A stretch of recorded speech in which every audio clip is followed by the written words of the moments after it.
கண்ணுக்கே தெரியாத காற்றிலே ஊழல் செய்த அரசு திமுக என முதலமைச்சர் எடப்பாடி பழனிசாமி குற்றம் சாட்டினார். விருதுநகர் மக்களவைத் தொகுதியில் அதிமுக கூட்டணி சார்பில் போட்டியிடும் தேமுதிக வேட்பாளர் அழகர்சாமியை ஆதரித்து திருப்பரங்குன்றத்தில் எடப்பாடி பழனிசாமி தேர்தல் பிரச்சாரம் மேற்கொண்டார். அப்போது பேசிய முதலமைச்சர், திமுக தலைவர் ஸ்டாலின் தற்போது கற்பனை கதைகளை ஒவ்வொரு பிரச்சார கூட்டத்திலும் பேசி வருவதாக விமர்சித்தார். பாஜகவுடன் திமுக கூட்டணி வைத்தபோது மதவாத கட்சி என தெரியாதா எனவும் கேள்வி எழுப்பினார்.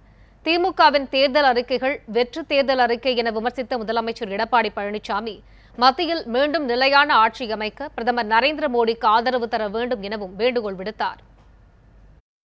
மக்களை ஏமாற்றி அரசியல் ஆதாயத்தின் மூலமாக வாக்குகளை பெறுவதற்காக அறிவிக்கப்பட்ட தேர்தல் அறிக்கை இந்த வெற்றி தேர்தல் அறிக்கை திமுக நாட்டு மக்கள் விழிப்போடு இருக்கிறார்.